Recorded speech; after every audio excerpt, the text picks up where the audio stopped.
Yeah, uh, I'm gonna watch this. There's gonna be way more. What in the world?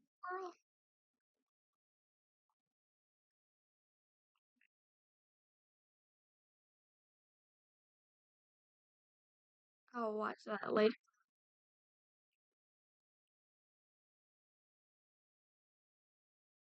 Guys, can we talk about how UMGC is waiving their application fee through May 30th? Tuition is low cost and classes are. I am over at Niagara Falls Comic Con setting up my booth because if you don't know, I have one here every year. I'm at booth 209, so I just gotta find it quick and then we'll be able to start setting up all of the figures and other collectibles I brought. Oh, and it looks like everybody, we have found it. Ooh, we got a double booth? This thing's massive. Alrighty everyone, it is a few minutes later and we've already brought some stuff over to the booth. And if you don't know how this is gonna be working, there is a lot that we're doing this year because we are gonna have the usual mystery bags. They're gonna be $20. Then we're gonna have a pile of just like $15 pops. So like cool figures that aren't that expensive. Some of them I've even brought the price down on. It's gonna be pretty exciting. We're also gonna have merch and a bunch of other random collectibles that I've had over the years that maybe I just don't need as much and you guys might really enjoy. But for right now, this is what it's looking like. Not much going on, so let's keep going. Actually, I'll probably set up the tables first, then we can start putting stuff on top. Okay, so the tablecloths that I use are these huge black ones. I've used them for the last couple years, actually.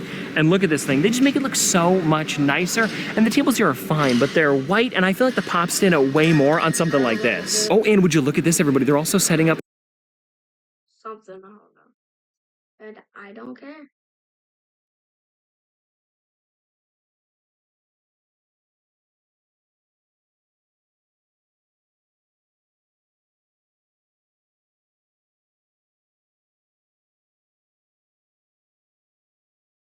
Today I'm just making up videos.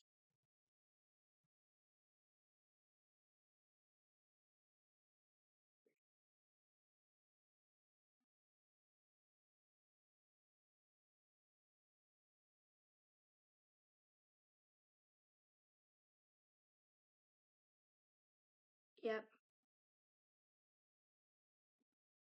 5 p.m. I think it is 5 p.m., right? 4 p.m. actually. This. I love Goosebumps. Have you ever read R.L. Stein's Goosebumps? Yep. Let me see if I could actually find my actual thing.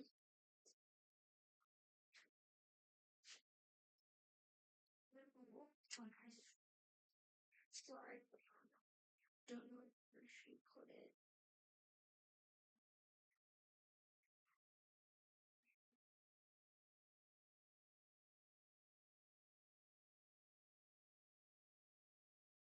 I got it on Christmas. So it's being near my desk.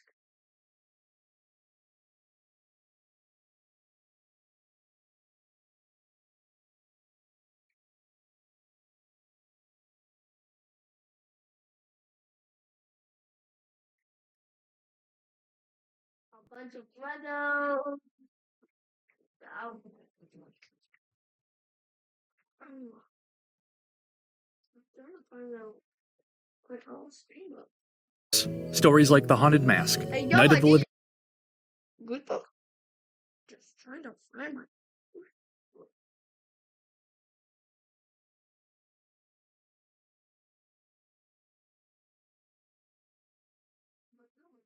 Kind of strange. Like Doctor Strange.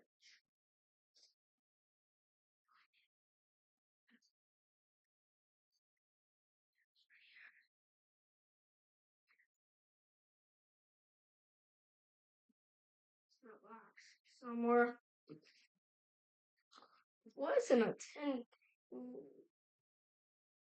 And I don't know where it is. And I know how much money it costs. Living Dummy, Monster Blood. It's been well over a decade since I've read a Goosebumps book. I remember enjoying them. Some of them. But the plot lines have escaped me over the years. The book's covers, though, those have been seared into my memory for life. Painted throughout the 1990s by Tim Jacobus, the original Goosebumps covers masterfully balanced, frightening imagery with childlike wonder. Says Jacobus, "My style is a bit cartoonish and not ultra-realistic. That takes the edge off right from the start, and never any red blood." Instead, Jacobus gives us Converse shoes, vibrant checkered tiles, and warped perspectives, culminating in a style that I terrifyingly loved as a kid and can now appreciate as an adult. So it's no surprise that I was drawn to the 2021 book, The Art of Goosebumps. It's a behind-the-scenes look into the series' iconic covers.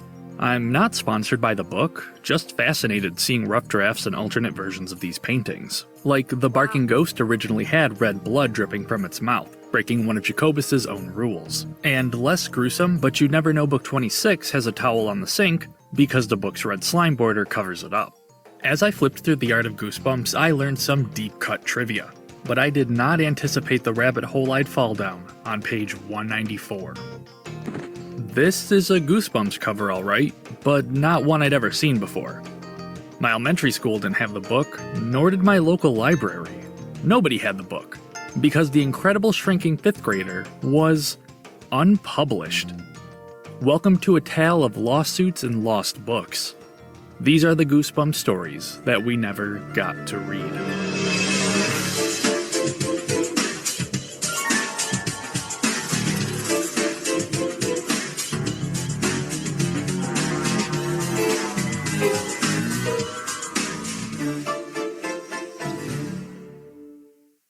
To understand the context surrounding these missing Goosebumps books is to understand Stine and his work ethic. Hello. Born 1943 in Columbus, Ohio, Robert Lawrence Stine is often called the Stephen King of children's horror. His 400 books have sold over 400 million copies worldwide, sales second only to Harry Potter.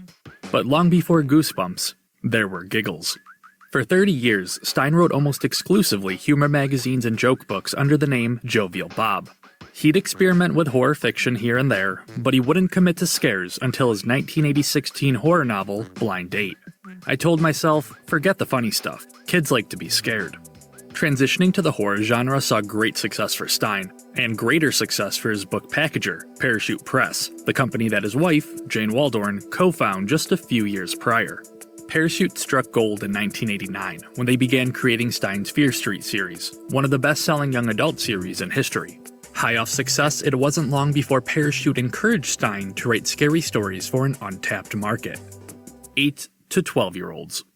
Hesitant at first, Stine wrote what he knew, blending the scary elements of Fear Street with the comedy of Jovial Bob. The result was humor-tinged horror, Goosebumps, a name Stine pulled from an ad he found in a TV guide. We'll call it Channel 11. That's a horrible joke. Scholastic, the book publisher that formerly employed Stine, contracted Stine to write 4 Goosebumps books, with more to come should the series see success. It wouldn't. At least not at first. Goosebumps debuted to little fanfare in the summer of '92, and the series was almost cancelled at book 6, Let's Get Invisible. For reasons that to this day Stine does not know, Goosebumps would explode in popularity going into the summer of '93. As book sales increased tremendously, so too did Stine's workload. By book 9, Welcome to Camp Nightmare, Stine was contractually writing at least one Goosebumps book a month. He'd maintained this schedule for 8 years. The original Goosebumps series would span 62 books.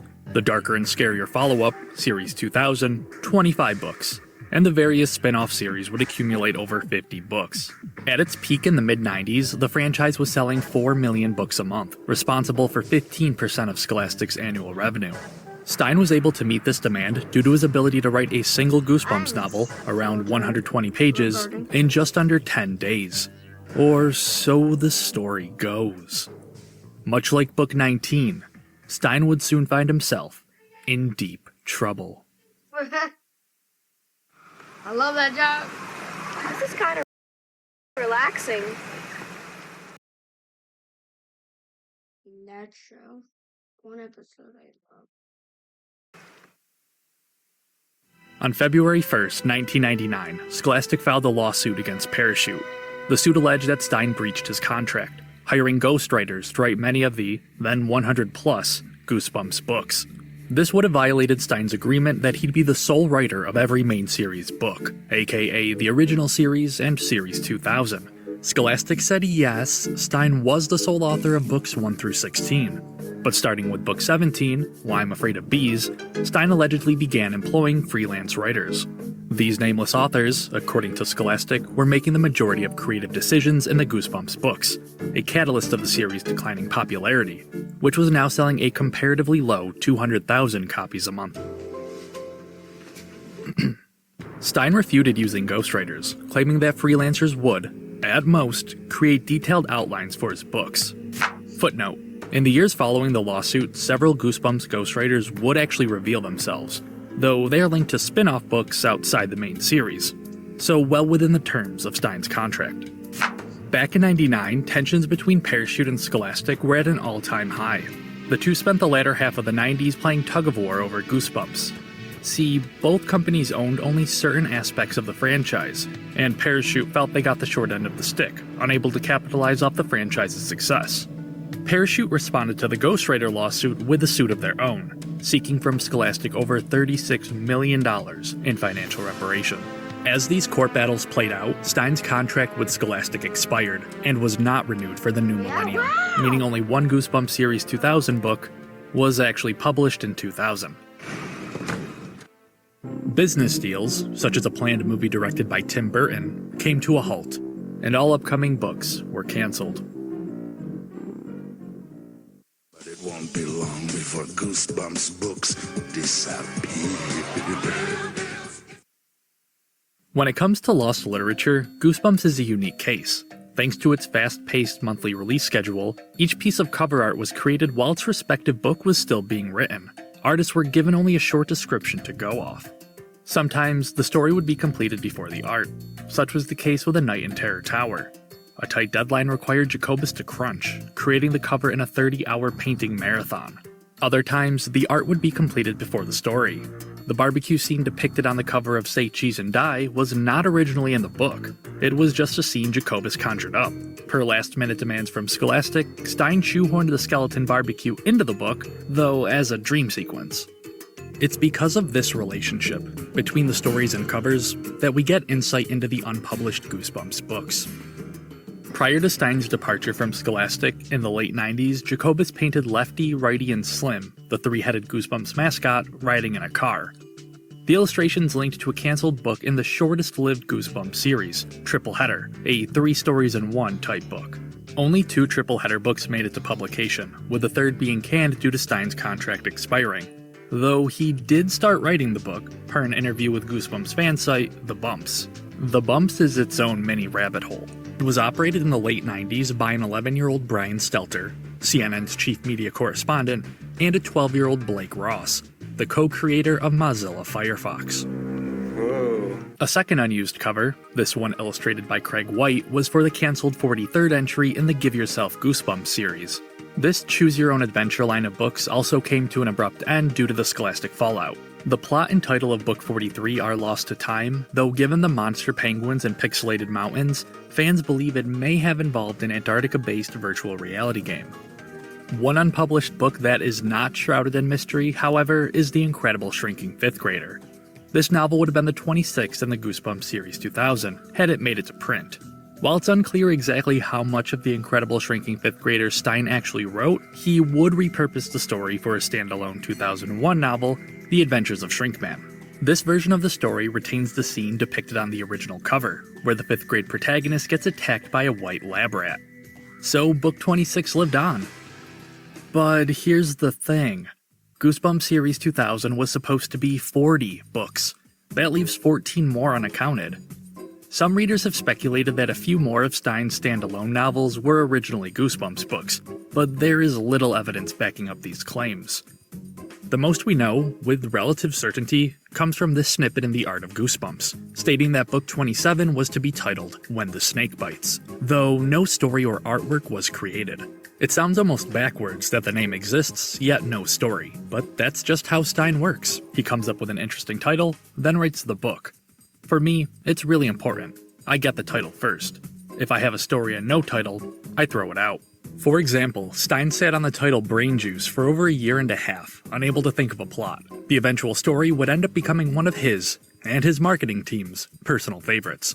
More on that in a bit. 3 known titles that Stein never thought of plots for are The Good, the Bad, and the Very Itchy, Feeding Frenzy, and 43 Freakout Street. But titles without stories are a dime a dozen. Enter Slime Doesn't Pay. Slime Doesn't Pay was the winning title of Stein's 1994 Name a Goosebumps book contest. The contest, as the name suggests, gave grade school fans the opportunity to name Stein's next book. Over 1,600 titles were submitted by children across the U.S. On Halloween of that year, Scholastic and America Online hosted a live chat with R.L. Stein. There, the author answered curated questions submitted by students and announced the contest results. Winning the contest was Slime Doesn't Pay, imagined by 11-year-old Jimmy S. of Glencoe, Illinois. Good stuff. Goosebumps with just a dash of Bailey school kids. Jimmy beat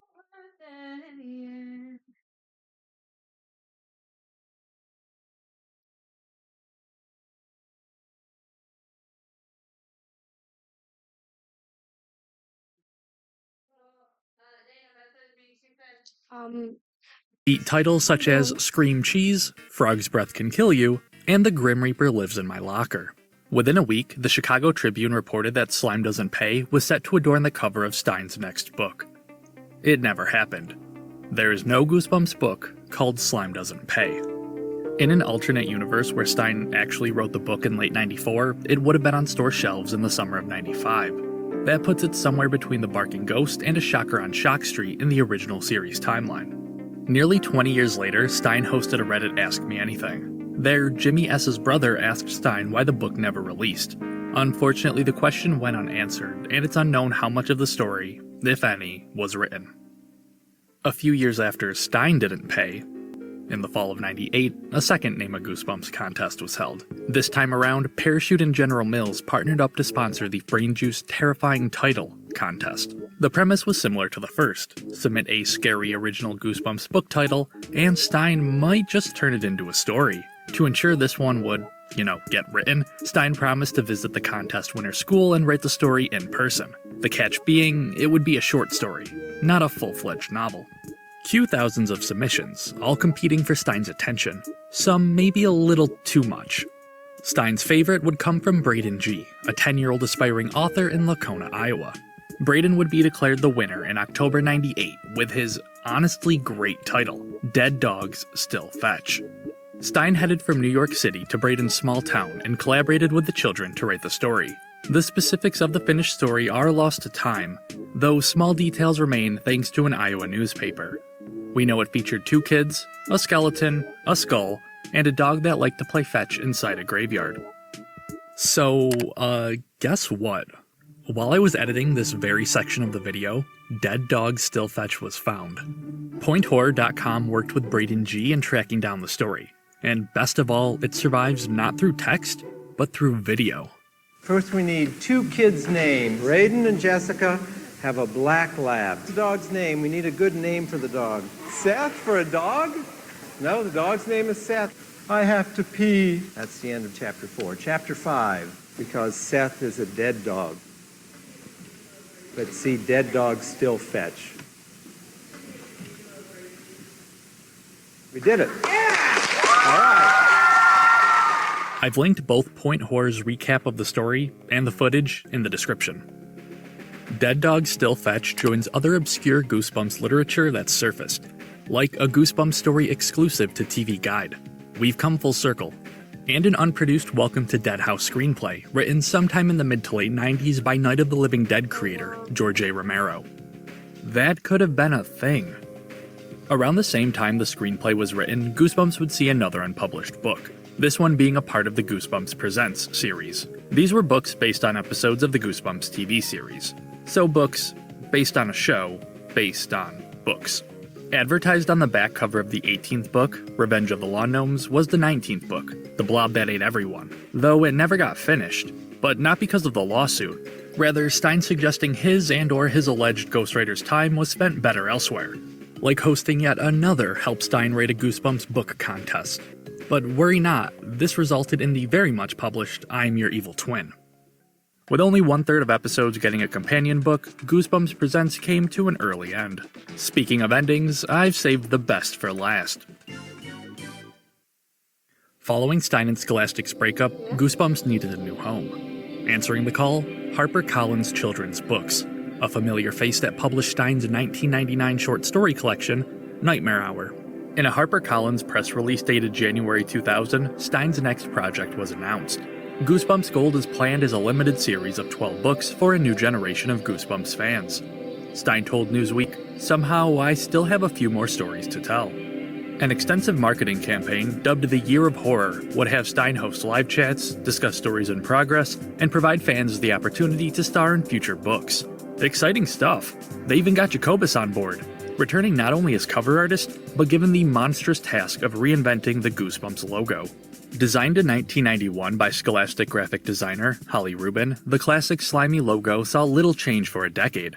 But now with Scholastic out of the picture, a new design would not only signify a new era of the franchise, but was legally required. In the early months of 2000, Jacobus unveiled the Goosebumps Gold logo on his personal website, alongside two pieces of cover art, The Haunted Mask Lives and Happy Holidays from Deadhouse, with Slappy New Year being announced as the third Goosebumps Gold book. An initial release date of Halloween 2000 was set, and things were looking good. Goosebumps didn't need Scholastic. Sequels to some of Stein's most iconic titles would almost certainly see Goosebumps Gold come out of the gate swinging. Goosebumps Gold was in deep trouble, too. October 2000 came and went. No books.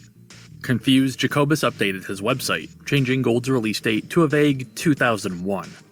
Months pass and still no books. Late 2001, fan sites guess. Jacobus and company were holding out hope, expecting the series to release eventually, but unbeknownst to them, Goosebumps Gold was silently cancelled early into production.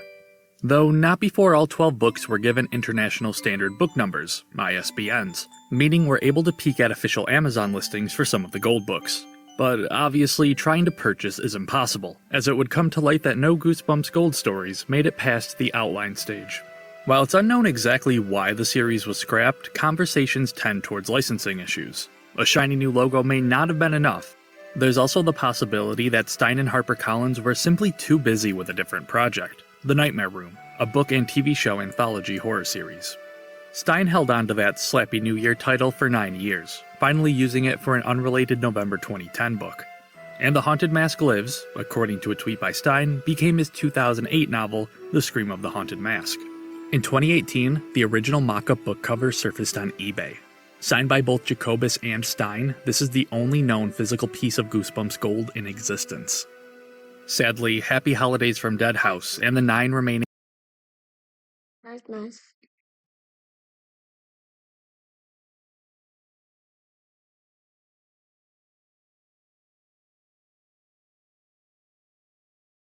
I'm gonna end this.